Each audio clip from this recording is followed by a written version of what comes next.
Hola hermanos y amigos, es nuevamente un gran gozo y un gran privilegio poder compartir juntos este tiempo de adoración a nuestro Dios y poder estudiar su palabra y también cantar algunas canciones juntos. Así que los invito a que puedan buscar en sus Biblias Salmo 100, esa es la lectura inicial que vamos a estar teniendo para este tiempo de adoración juntos. Así que los invito a que puedan acompañarme en la lectura y leemos juntos Salmo 100. Dice la palabra de Dios en Salmo 100. Aclamad con júbilo al Señor toda la tierra, servid al Señor con alegría. Venid ante Él con cánticos de júbilo. Sabed que Él, el Señor, es Dios. Él nos hizo y no nosotros a nosotros mismos. Pueblo suyo somos y ovejas de su prado. Entrad por sus puertas con acción de gracias y a sus atrios con alabanza. Dadle gracias, bendecid su nombre, porque el Señor es bueno. Para siempre es su misericordia y su fidelidad por todas las generaciones. Señor, te damos gracias por que tú eres bueno. Para siempre es tu misericordia para con tu pueblo, para con tus hijos.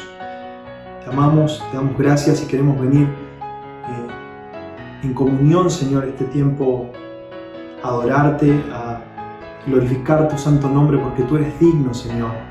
Queremos adorarte como iglesia, como pueblo tuyo y venir en humildad, Señor, delante de tu presencia, reconociendo nuestros pecados y pidiendo que tú nos perdones, descansando en que sabemos que si confesamos nuestros pecados, tú eres fiel y justo para perdonarnos y limpiarnos de toda nuestra maldad. Así que oramos, Señor, y nos gozamos en que tú eres misericordioso y que tú eres fiel, Señor, como dice tu palabra. Queremos venir, como dice este salmo, Señor, con júbilo. Queremos venir con alegría delante de tu presencia a adorarte y a rendirte, Señor, adoración en este tiempo a través del estudio de tu palabra, a través de las canciones. Guíanos, Señor, a hacer una adoración aceptable y agradable delante de tu presencia. Te damos gracias, Señor, por este tiempo y lo dejamos en tus manos, en el nombre precioso de Cristo. Amén. Muy bien, hermanos, ahora sí vamos a tener nuestro tiempo de las canciones y vamos a estar alabando a nuestro Dios juntos a través de cantar.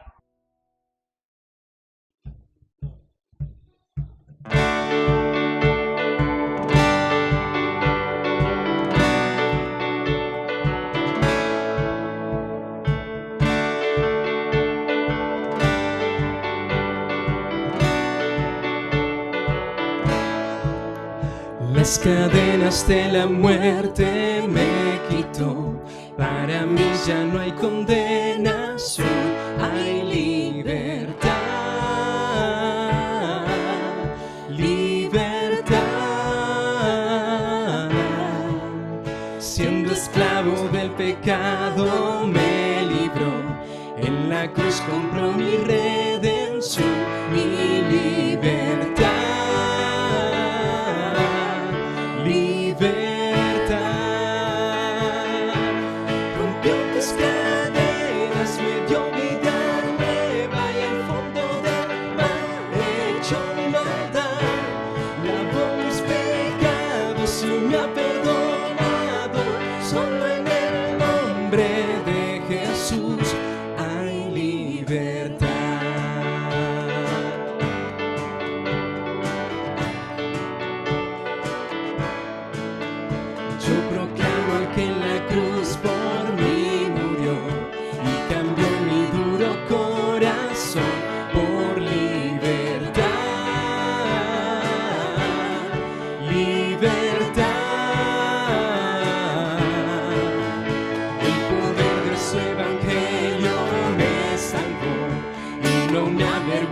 Del Señor, mi libertad,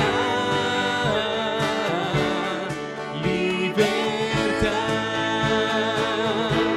Rompió mis cadenas, me dio vida nueva y al fondo del mar echó nada. Lavó mis pecados y me ha perdonado. Solo en el nombre de Jesús hay libertad.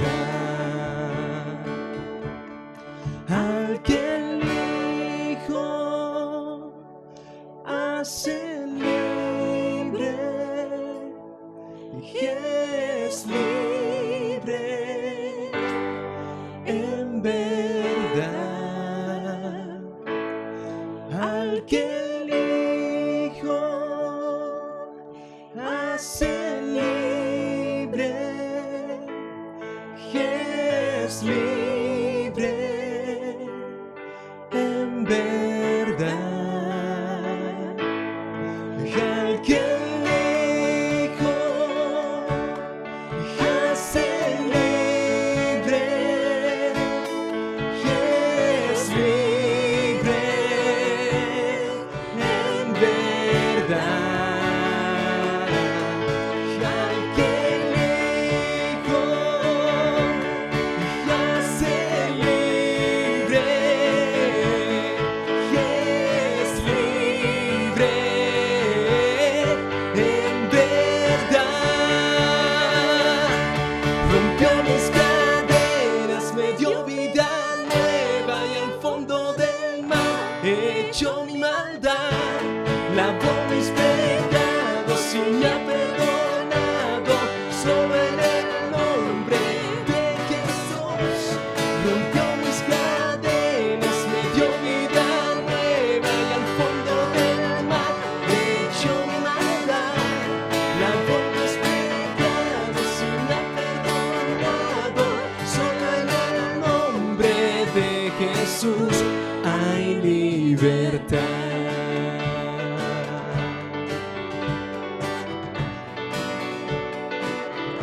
Y hay libertad.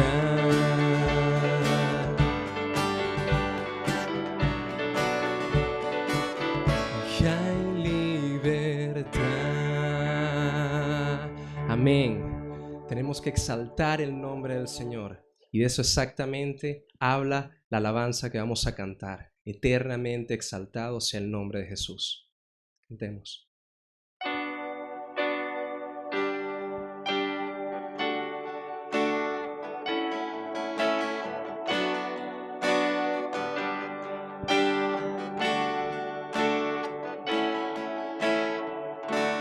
Desde su esplendor de gloria, Jesús al mundo descendió.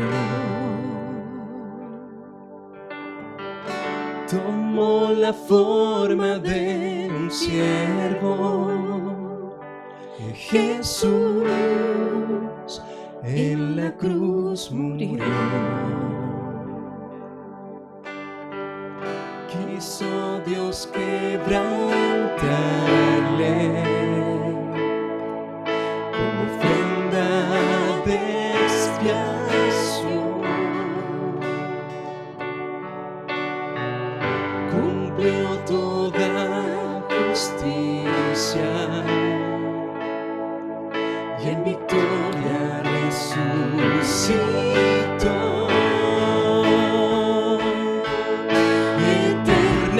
Eternamente exaltado, nombre sin igual, digno de adorar. Solo tú reinas en gloria, Cristo eres Rey, sobre todo ser. Tu nombre sobre todo es, nombre altísimo, te exaltaré.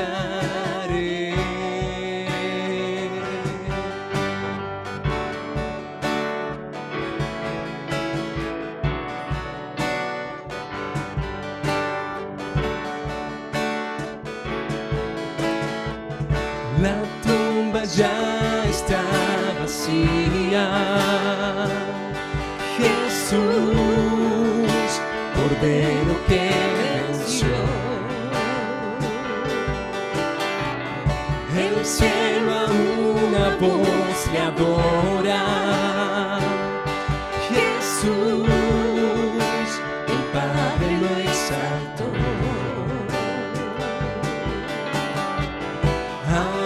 Sea el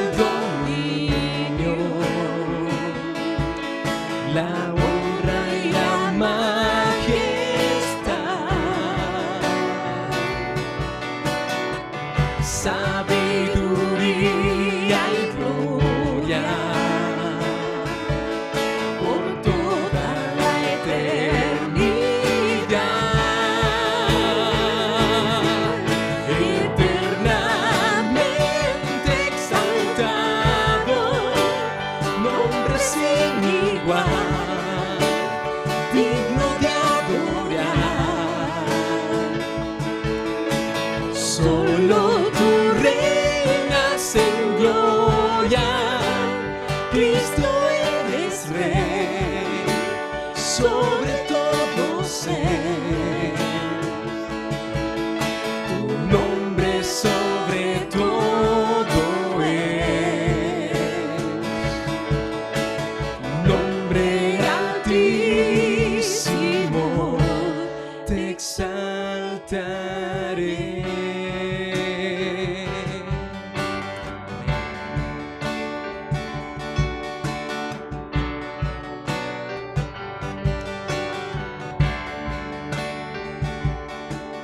Rendido hoy, proclamaré que tú eres Señor. Rendido hoy, proclamaré que tú eres Señor. Nos rendimos a Él. Rendido hoy, proclamaré que tú eres Señor. Rendido hoy, proclamaré que tú eres Señor.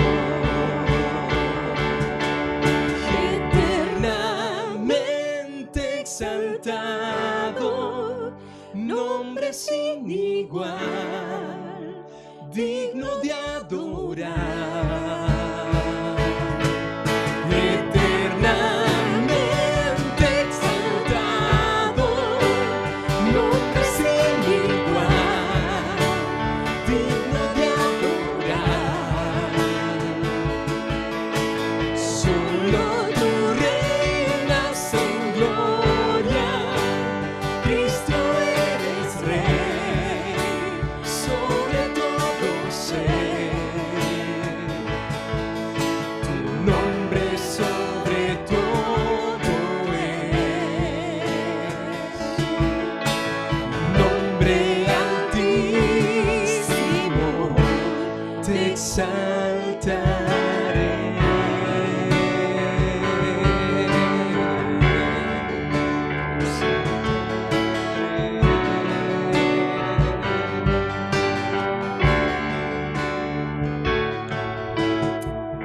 Amén.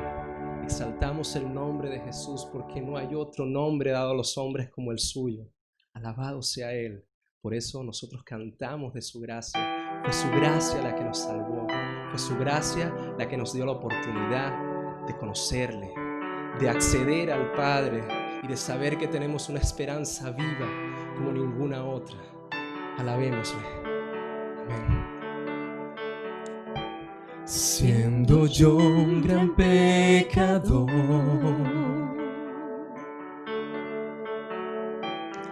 extraviado en el error,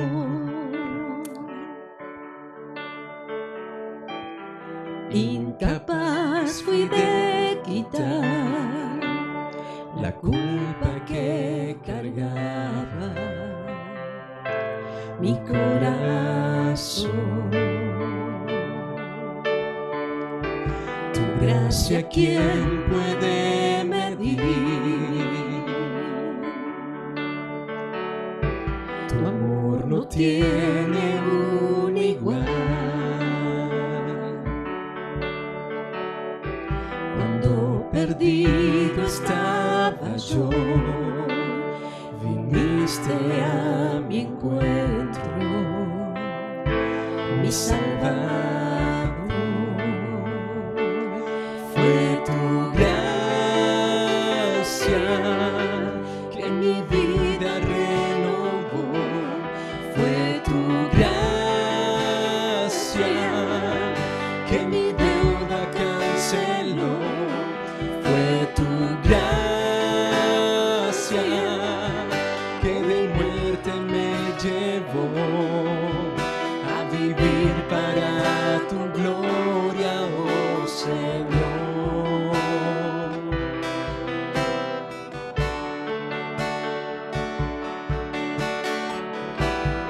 En la cruz donde murió,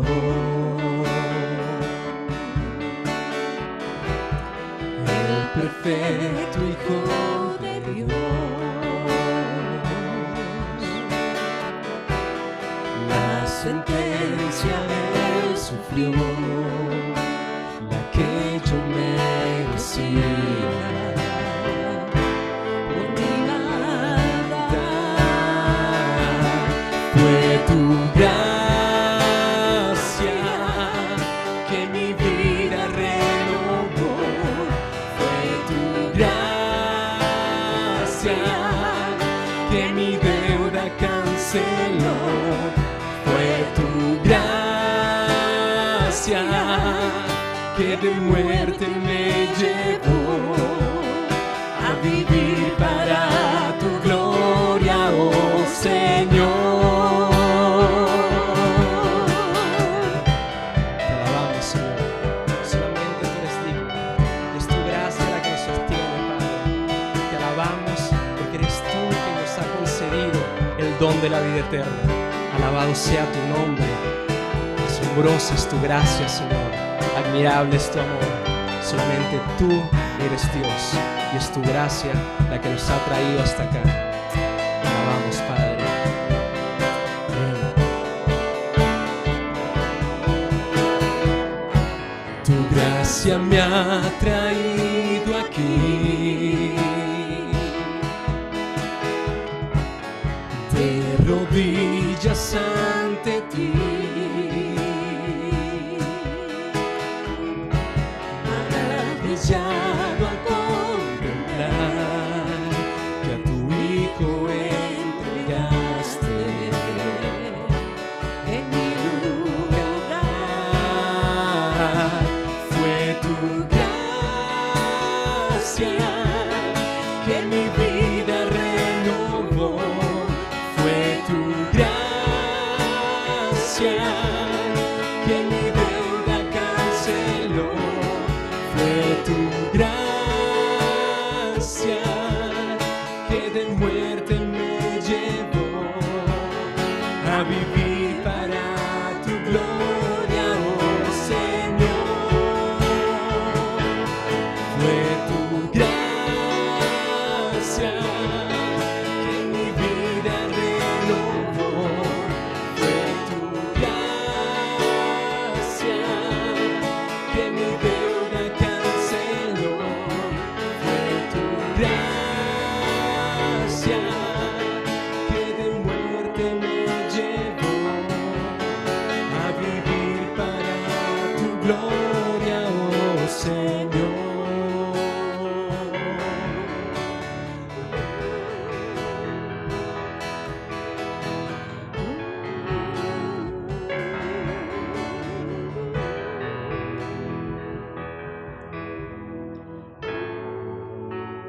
Amén.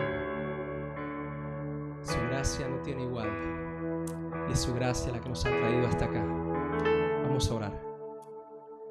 Alabado Padre Celestial, te adoramos, Señor. Te adoramos porque solamente tú eres digno. Tú nos has abierto los ojos y nos has permitido conocerte a ti y a tu Hijo Jesucristo. Nos has permitido ver tu luz admirable y nos has atraído con tus hilos de amor. Gracias, Señor. Gracias por hacernos ser iglesia. Gracias por hacernos ser familia en la fe. Gracias porque nos has adoptado, Padre Santo. Te queremos rogar porque nos sigas manteniendo unidos en este vínculo perfecto, Señor, que es el amor en ti. Y te rogamos, Señor, por aquellos que aún no te conocen, Padre, por aquellos hermanos que aún no saben, Señor, que han sido escogidos por ti para estar junto a nosotros y para estar junto a ti por la eternidad, Padre.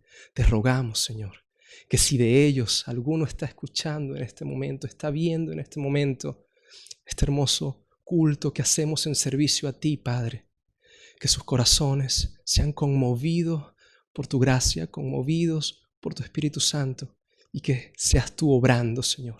Nosotros confiamos y descansamos en tu soberanía y por eso te alabamos, Padre. Abre nuestros corazones para la palabra que será fielmente aquí expuesta, Padre, y dirige a nuestro pastor en esa exposición, Señor. Bendícenos y ayúdanos en todo momento a ser siervos para tu gloria. En el nombre de Jesús. Amén. Amada iglesia, les invito a abrir sus Biblias. Primera de Pedro, capítulo 3. Vamos a continuar con nuestra carta, la carta de Primera de Pedro, y vamos a avanzar allí en el versículo 1. El domingo pasado llegamos a cubrir todo el capítulo 2. Así que vamos a leer la palabra de Dios. Primera de Pedro 3.1 dice así: Asimismo vosotras mujeres, estad sujetas a vuestros maridos, de modo que si algunos de ellos son desobedientes a la palabra, puedan ser ganados sin palabra alguna por la conducta de sus mujeres. Al observar vuestra conducta casta y respetuosa. Sin dudas, entramos aquí en un pasaje doméstico, es decir, un pasaje que habla justamente de la vida de la comunidad cristiana dentro del hogar. Pasamos, si ustedes recuerdan, del Estado, el cristianismo y el Estado, o bajo el Estado, un estado hostil, por cierto. Luego el apóstol Pedro se dirige al campo laboral, el cristianismo bajo jefes y algunos de ellos difíciles de soportar, cómo se vive el cristianismo en ese ámbito, y ahora nos introducimos más profundamente en el hogar. Este pasaje se dirige, como ustedes observan en el versículo 1, a todas las mujeres casadas cristianas. Dice asimismo, vosotras mujeres. Lo cual no quiere decir que este sermón sea solo para los hombres, para que los hombres se entiendan de este sermón, porque este es un mensaje a las mujeres en presencia de toda la congregación, de niños, adolescentes, jóvenes, casados, solteros, abuelos. Es un pasaje para todos nosotros, pero el apóstol Pedro se dirige en presencia de toda la congregación a las mujeres. Pero observen que Pedro se detiene en un caso especial. Mujeres creyentes que tienen a sus esposos no convertidos. Qué interesante, y es una nota aparte. Qué interesante cómo describe a los maridos no cristianos. Observen, son desobedientes a la palabra. Es un sinónimo.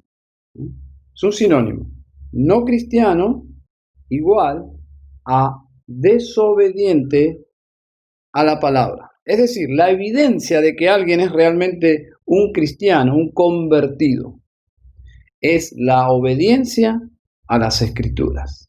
Y esta obediencia, según el contexto, es una evidencia que se refleja desde el corazón, porque estamos en un terreno de la epístola donde habla de la sumisión de corazón, de la sumisión producto de la relación con Cristo. Es decir, los cristianos son sumisos de corazón a la autoridad de Dios y por lo tanto pueden ser humildes en el trato con sus autoridades, aun las difíciles de soportar, como en este caso era el Estado y jefes difíciles de soportar.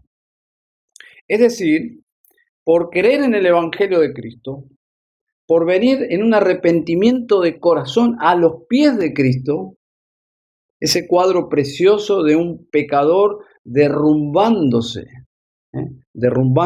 ante el Cristo maravilloso de amor, pidiendo perdón por sus pecados, reconciliándose con Dios por medio de su Hijo Jesucristo. Como dice el capítulo 1, versículo 22, en obediencia a la verdad habéis purificado vuestras almas. Algo para destacar es que no cambia de tema, seguimos en el mismo asunto de sujeción y respeto. Sujeción respetuosa, sujeción con reverencia. una sujeción que viene de un corazón transformado. Y ese era el tema del capítulo 2. Si ustedes recuerdan, era la relación al Estado, luego los esclavos con sus amos, y ahora miren la conexión directa con el capítulo 2 y el capítulo 3. Esa bisagra que conecta los dos capítulos dice, asimismo, vosotras, mujeres. Si miramos hacia atrás y leemos inmediatamente qué viene, justamente, a pesar de que es todo un fluido de pensamiento, lo que está pegado al capítulo 3 es el modelo perfecto de sujeción de Cristo. Es decir, asimismo vosotras, mujeres, asimismo como los cristianos le deben un respeto sumiso a las autoridades, así como los esclavos le deben una sumisión reverente a sus amos, así como Cristo procedió con esa sumisión al Padre delante de sus enemigos, asimismo vosotras, mujeres, tengan la misma actitud. En una clase bíblica, una mujer preguntó sobre este tema al maestro que estaba exponiendo sobre el hogar cristiano y estaban justamente en este pasaje. Pero ella daba por hecho que este pasaje aprobaba el matrimonio de un creyente con un incrédulo. Es decir, ella daba por hecho de que si una mujer cristiana se casaba con alguien que no era cristiano, ella daba por hecho que eso era una posibilidad dentro del plan de Dios.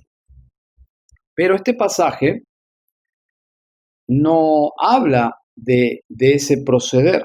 El maestro interpretó que ella estaba malentendiendo el pasaje. Entonces, este pasaje no contradice el mandato de una unión matrimonial solo entre creyentes. Y no es algo propiamente del Nuevo Testamento. Es algo inclusive del Antiguo Testamento, donde el pueblo de Dios debían casarse entre ellos. Por eso dice 1 Corintios 7:39, libre es para casarse con quien quiera, con tal que sea en el Señor. Y todos conocen el pasaje de 2 Corintios 6:14, donde habla acerca del yugo desigual. Dice, no os unáis en yugo desigual con los incrédulos, porque ¿qué compañerismo tiene la justicia con la injusticia? ¿Y qué comunión la luz con las tinieblas? Ustedes sabrán que el yugo era una madera que unía a dos animales para arar, para trabajar la tierra. Y la Biblia es muy ilustrativa. Nosotros tenemos que hacer un esfuerzo, los citadinos, para entender estos gráficos, estas ilustraciones.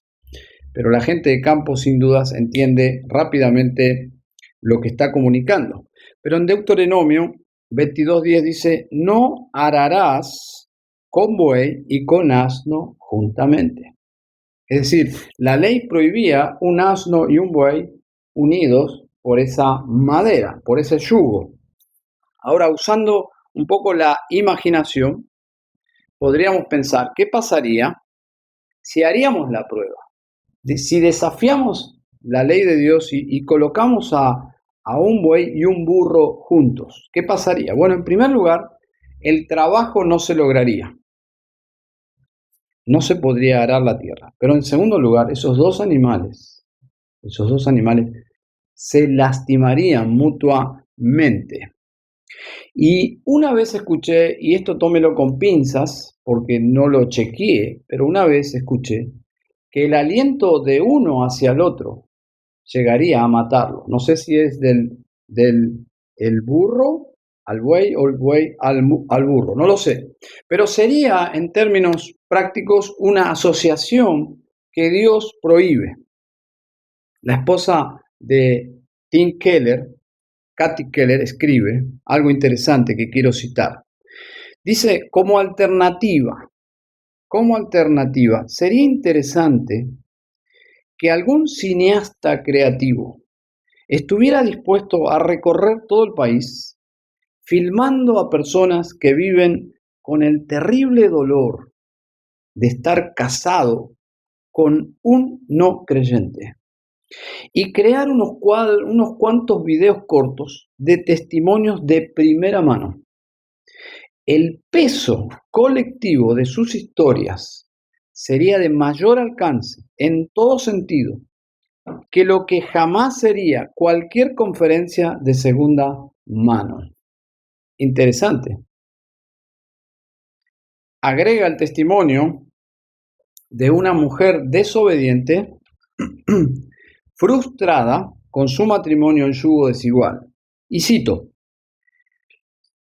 hablando de esa mujer frustrada, dice, si usted piensa que está sola antes de casarse, no es nada en comparación con lo sola que puede sentirse después de estar casada. Una persona que incurrió en desafiar la palabra de Dios. La soledad es profundamente peor en esta relación de yugo desigual. Hay muchos casos, hermanos, de engaño y de autoengaño en matrimonios de yugo desigual. Y cito un caso del libro de Lee Strobel que se llama así, Sobreviviendo al yugo desigual, de una mujer casada creyente. Ella cuenta y dice así, cuando salíamos juntos, él hablaba como si fuera cristiano, dijo ella. Él había estado en la iglesia el tiempo suficiente como para usar las palabras correctas y actuar correctamente. Sabía que yo quería casarme con un cristiano y probablemente no vio ningún daño en representar ese papel. Pero unos cuantos meses después de casados, dejó de ir a la iglesia conmigo y eso evidenció que realmente Cristo nunca había cambiado su corazón. Yo estaba devastada, pero ya era demasiado tarde. Mi amor por él oscureció mi discernimiento. De algún modo pienso que me dejé engañar. Yo no hice las preguntas difíciles. Ignoré las alarmas como las palabras profanas que usaba y la forma en que siempre confiaba en sí mismo en lugar de confiar en Dios. Y él andaba con amigos que definitivamente no eran cristianos. En cierto modo me hizo pensar que al final todo saldría bien. Yo quiero que presten atención mis hermanos, mis hermanas, especialmente las solteras, a estos testimonios. La honestidad de esta mujer es reveladora. Escuchó las frases, ¿no? Mi amor por él oscureció mi discernimiento. Ignoré las alarmas. Indudablemente es una persona autoengañada, dejándose engañar por un engañador. Es un asunto muy delicado, hermanos. Conozco, no quiero exagerar, pero muchísimos casos similares, personas que se sienten estafadas y luchando para hacer sobrevivir ese matrimonio. Algunas luchas que enfrentan estas personas. Voy a citar.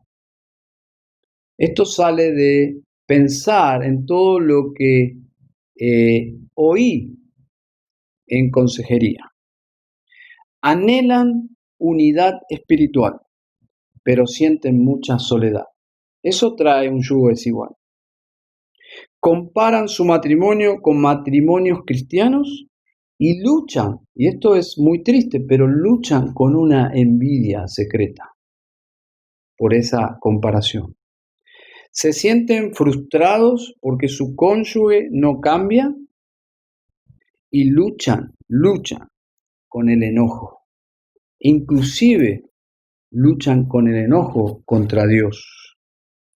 Solo contemplan un futuro infeliz y se preocupan por el destino de su cónyuge y luchan con una ansiedad profunda en el corazón. Se sienten mal por haberse casado con un incrédulo y o por la incapacidad de llevar a su esposo o su esposa a Cristo. Se sienten sumamente culpables y pierden la esperanza de cambiar su situación. Es decir, entran en una lucha al grado, en algunos casos, con la depresión. Hermanos, esto puede suceder, pero a pesar de nuestros fracasos, Dios es soberano. A pesar de todo lo que puede suceder, de un mal paso, de una mala decisión, de una mala consejería, ya sea por estar en una iglesia equivocada, una teología diluida, por un falso evangelio, por lo que sea, por el contexto eclesiástico que avalaba ese tipo de relaciones, no importa, la realidad es que si esa es tu situación presente, solo puedes salvarte de todas estas frustraciones, elevar tus ojos a un Dios soberano, nuestro Dios, de donde nace la esperanza para sobrevivir a cualquier situación. Primera de Pedro 3, versículo 1 y 2, lo que está el apóstol regulando es cuando la mujer llega al evangelio y su esposo no. Entonces su matrimonio ahora es un matrimonio con un yugo desigual, porque ella se convierte y él no. Eso es lo que Pedro está planteando aquí. En esa cultura, mis hermanos, se esperaba que la mujer adopte la religión de su esposo. Por esa razón, la gran pregunta es el caso al revés. ¿Qué debo hacer si yo soy ahora la que me convertí a la fe cristiana y mi esposo no? Porque era un caso nuevo.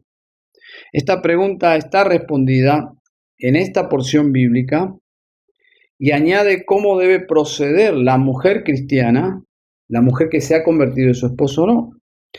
Y el pasaje es muy directo, hay dos cosas, y ese es el bosquejo de nuestro sermón, que luego vamos a tratar en los grupos pequeños. Hay dos cosas que debe hacer la mujer cristiana, la mujer que llegó a Cristo y su esposo no. En primer lugar, estar sujeta como toda mujer cristiana en su matrimonio. En segundo lugar, testificar con su conducta. Testificar con su conducta. En primer lugar, entonces, estar sujetas. Versículo 1. Asimismo, vosotras mujeres, estad sujetas a vuestros maridos. Me imagino que este mandato podía desanimar a algunas mujeres que esperaban librarse de sus esposos paganos, porque no podían conciliar la idea de convivir con alguien que se opone abiertamente a la fe cristiana, en sus actos y en sus creencias. Pero el pacto matrimonial no solo es algo serio para los creyentes, sino para todos los seres humanos que han entrado en esa relación de pacto. Dios estableció, recuerden, el pacto matrimonial antes de la caída. Pero hay algo que Pablo dice en 1 Corintios 7 que debemos observar, que trae luz a nuestro pasaje de esta noche. Y es paralelo a este pasaje, y es 1 Corintios 7:13. Y dice así: si una mujer tiene marido que no sea creyente, y él consiente en vivir con ella, no lo abandone. ¿Se dan cuenta? Es el pasaje gemelo. Pedro añade cómo debe ser esa convivencia. Pablo simplemente responde a las preguntas de los corintios. ¿Qué deben hacer en este caso, o en este caso, o en este otro caso? Y ahí en 1 Corintios 7:13 dice que si el marido incrédulo no tiene problemas en seguir esa relación matrimonial, ella no debe abandonarlo.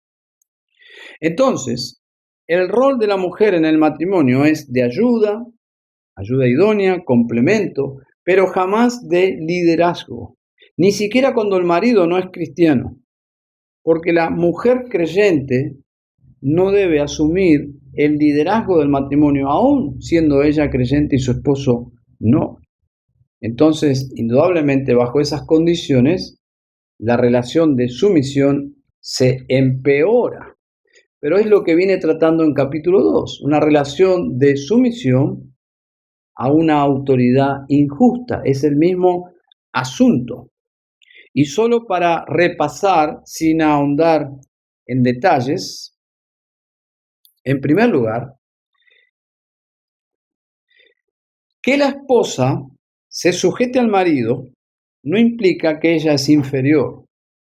La sujeción que plantea el Nuevo Testamento no involucra una relación de inferioridad. El ejemplo más sublime es Cristo, que se sujetó al Padre siendo Él mismo Dios.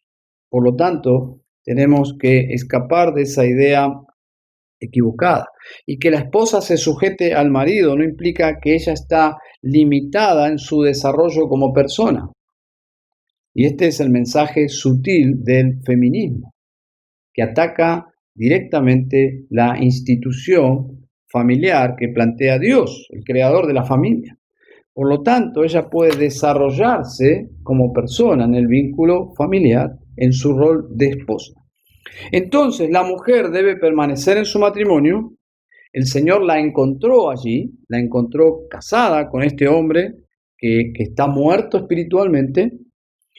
Su esposo la ama, aun siendo ella ahora cristiana, debe ella permanecer, y no solo permanecer a desgano, sino permanecer de corazón sujeta a su esposo.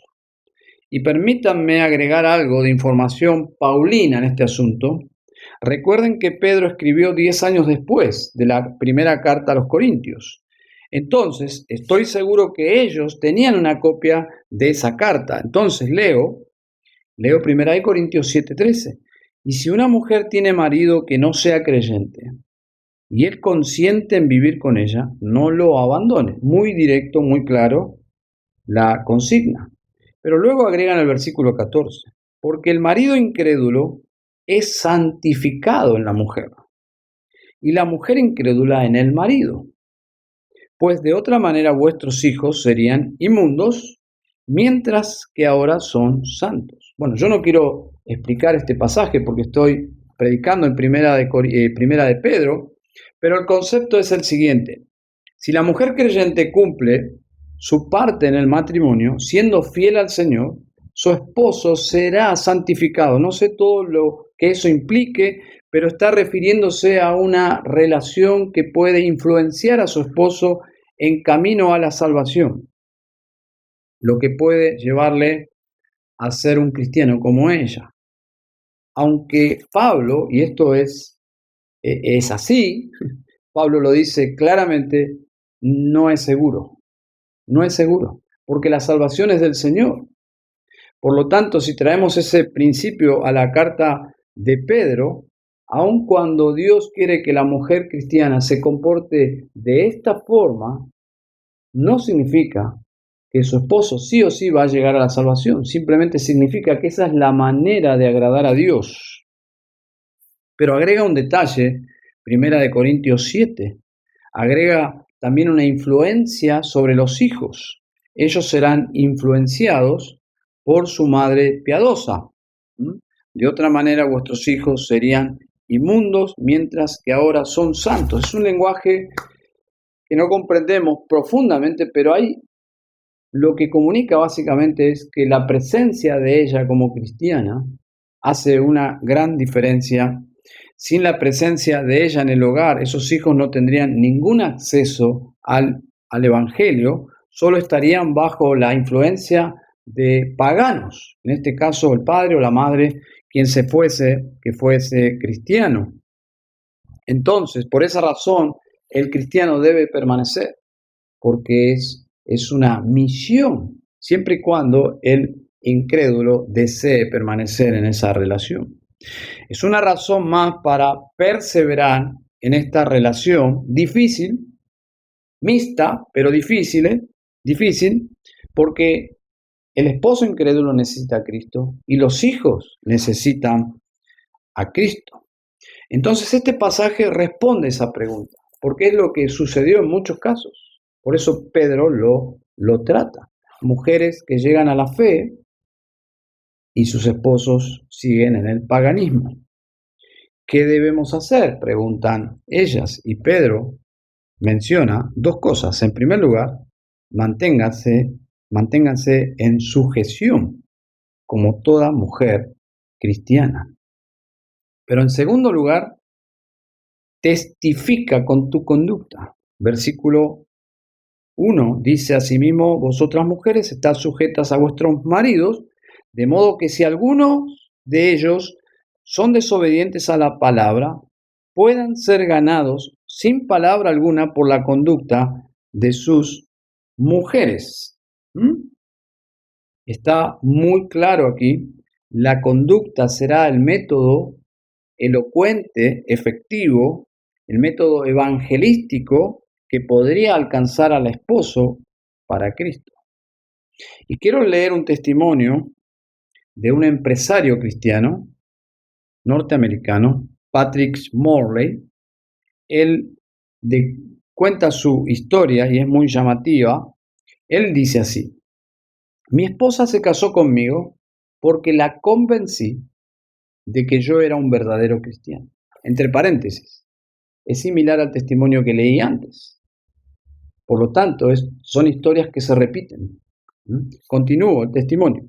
Desde su niñez había orado para casarse con un hombre acorde a la voluntad de Dios. A pocas semanas de nuestra boda, era absolutamente obvio que nuestras respectivas definiciones de lo que significaba ser cristiano eran diferentes. A pesar de que yo afirmaba ser cristiano, no había correlación alguna entre mi declaración y mi manera de pensar, hablar y actuar. No me ocupaba de animar o cuidar a Patsy en absoluto. Por el contrario, esperaba que ella cumpliera todos mis caprichos. Patsy seguía sometiéndose sin tomar en cuenta mis actitudes. Ella siguió respetándome, administrando el hogar y orando por mí. A los 6 meses rendí mi vida a Cristo. Gloria a Dios, ¿no? Hay esperanza. Este pasaje trae esperanza. Es un pasaje, hermanos, con un espíritu misionero evangelístico. Pedro está intentando que veas a Dios, al soberano Dios, que permitió que exista todavía esta relación y cómo esta mujer cristiana debía proceder para alcanzar a su esposo no cristiano. En este caso, la conducta de su esposa, en el testimonio que leí, reveló el estado del esposo. Él sintió una convicción por el contraste de su esposa, por la conducta de su esposa. La conducta de su esposa puso de manifiesto que él no era un verdadero cristiano. Y es lo que plantea en este versículo Pedro, versículo 2. Al observar vuestra conducta casta y respetuosa. Hay situaciones pecaminosas en las cuales es legítimo delante de Dios deshacer el matrimonio. Pero lo que es claro en un matrimonio de esta índole, que el motivo de divorcio no debe venir del cristiano. Es decir, si hay una causa justificada bíblicamente para deshacer el pacto, no debe venir del creyente. La palabra allí, conducta, en el versículo 2, es la misma palabra que se traduce en capítulo 1, versículo 15, manera de vivir. Lo más llamativo para el esposo no cristiano es observar la forma de vivir de su esposa. Están bajo el mismo techo. No es teología bíblica, ni sistemática, ni apologética, es la vida, es la conducta de esta mujer cristiana. El versículo 2 usa la palabra al observar y está en un tiempo verbal de presente, que habla de continuidad. Él la está observando. Él la observa todo el tiempo. Lo que indica es que ella debe ser estable en su vida espiritual porque está viviendo en la presencia de Dios y está haciendo un ministerio evangelístico en la vida de su esposo. Voy a citar a Jung Han en su libro El cónyuge incrédulo, el poder de un testimonio silencioso. Hay varios consejos que son de un incalculable valor en este pequeño libro, pero hay uno de ellos que creo que se refiere a este punto de nuestro texto de hoy. Y dice así, lo voy a parafrasear un poco. Ella dice, no manipule, no hable con indirectas, no planifique emboscadas para convertirlo, no quiera hacer el trabajo del Espíritu Santo. Indudablemente el pasaje no prohíbe evangelizar, no prohíbe tener esas charlas profundas acerca de la fe cristiana, luego de un almuerzo o en un día de descanso o en las vacaciones o trotando o viajando o donde el Señor prepare esa charla. No está diciendo que la esposa está amordazada para evangelizar a su esposo. Lo que está diciendo es que ella no ponga todas sus fichas en que lo va a convencer, lo cual eso haría que él se sienta manipulado. Pedro dice que hay dos cosas que deben caracterizar la conducta de una mujer cristiana. Indudablemente es mucho más amplio, pero Pedro destaca por el contexto de la cultura dos cosas que serían sumamente llamativas para un marido incrédulo. Y dice una conducta casta, que habla de pureza, y respetuosa, que habla de una reverencia. Esa palabra viene de la palabra temor, de donde usamos la palabra de temor a Dios, y habla de un respeto a la autoridad.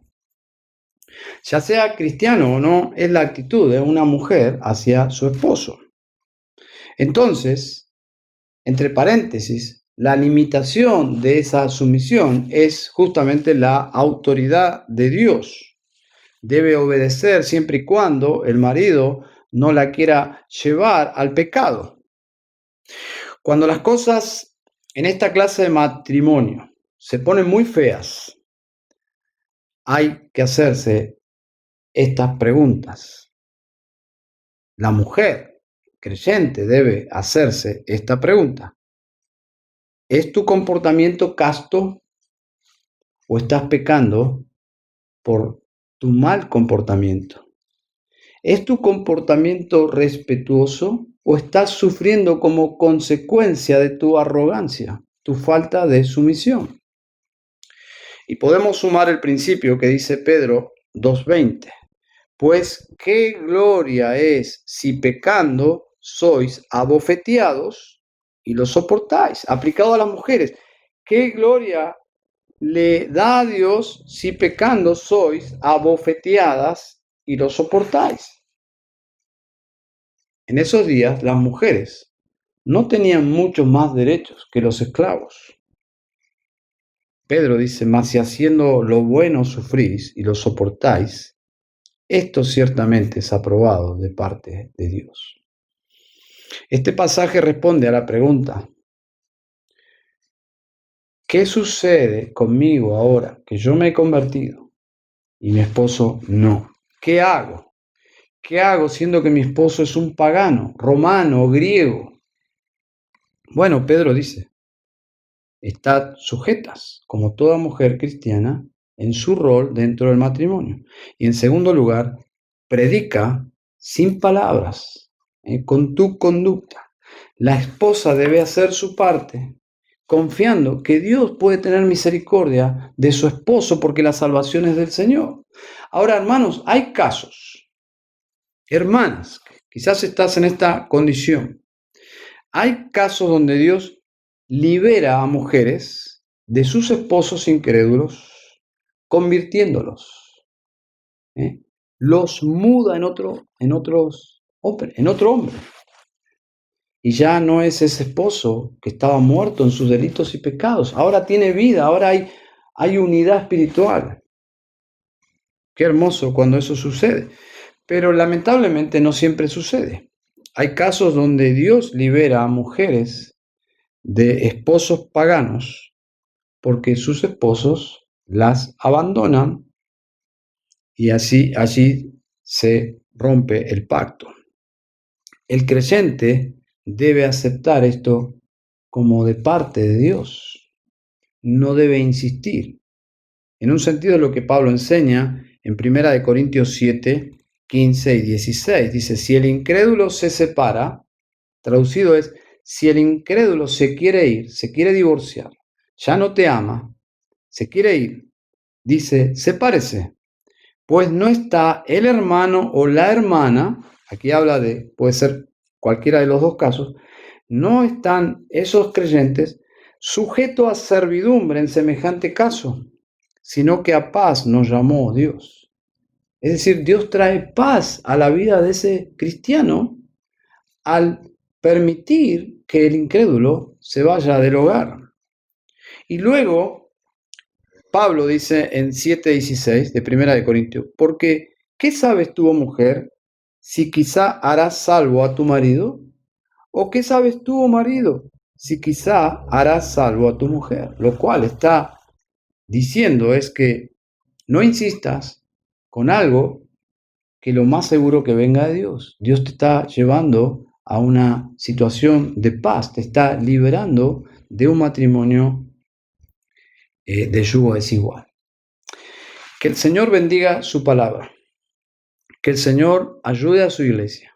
Y si hay casos así, si hay hermanas así, en esta situación, que Dios te fortalezca y te dé su gracia para obedecer lo que este pasaje indica. Y hermanas solteras, recuerden el testimonio, lo que se sufre. No abordes motivada por una soledad, una relación que te haga perder el discernimiento. No pienses de forma egoísta. No veas todo lo bueno. Desarrolla discernimiento, busca consejo en el temor de Dios, porque una vez que entras en una relación así, la soledad luego es peor y las consecuencias son fatales en algunos casos. Entonces, hermana soltera, es algo que Dios no quiere, es el yugo desigual. Por lo tanto, necesitas sabiduría. Y hermanas casadas con incrédulos, esa convivencia requiere también una dependencia de Dios y mucha sabiduría y la ayuda del Señor. Vamos a orar. Querido Padre, bendice tu palabra, bendice a tu iglesia, santifícala. Y te pedimos por aquellos hombres que se relacionan con la congregación por medio de sus esposas cristianas. Oramos por salvación para ellos. Oramos en Cristo Jesús. Amén.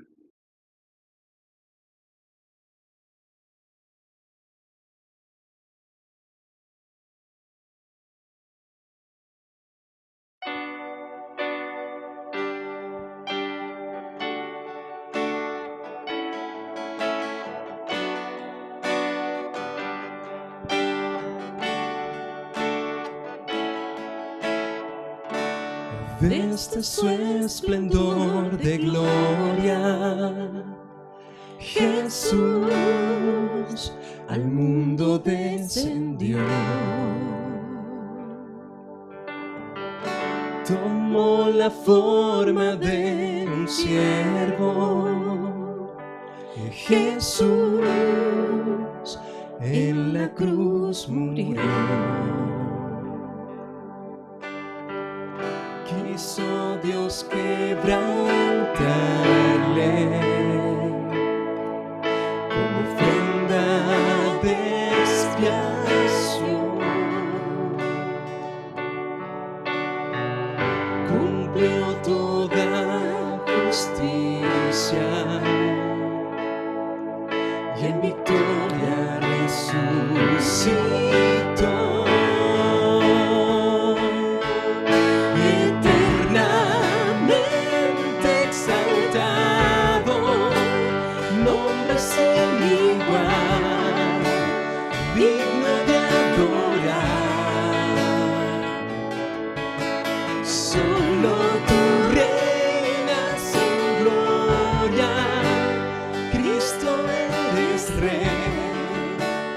sobre todo ser, tu nombre sobre todo es, nombre altísimo, te exaltaré.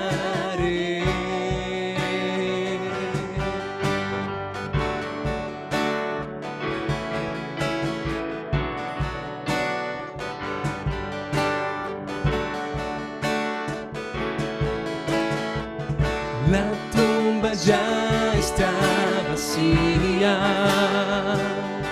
Jesús, Cordero que venció. El cielo a una voz le adora. Jesús, el Padre lo exaltó. A Él sea el dominio, la honra y la majestad,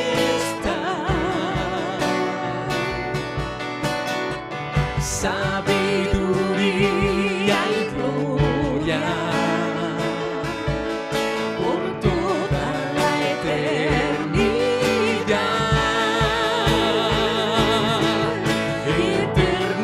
Eternamente exaltado, nombre sin igual, digno de adorar. Solo tú reinas en gloria, Cristo eres Rey, sobre todo ser, tu nombre sobre todo es, nombre altísimo, te exaltaré.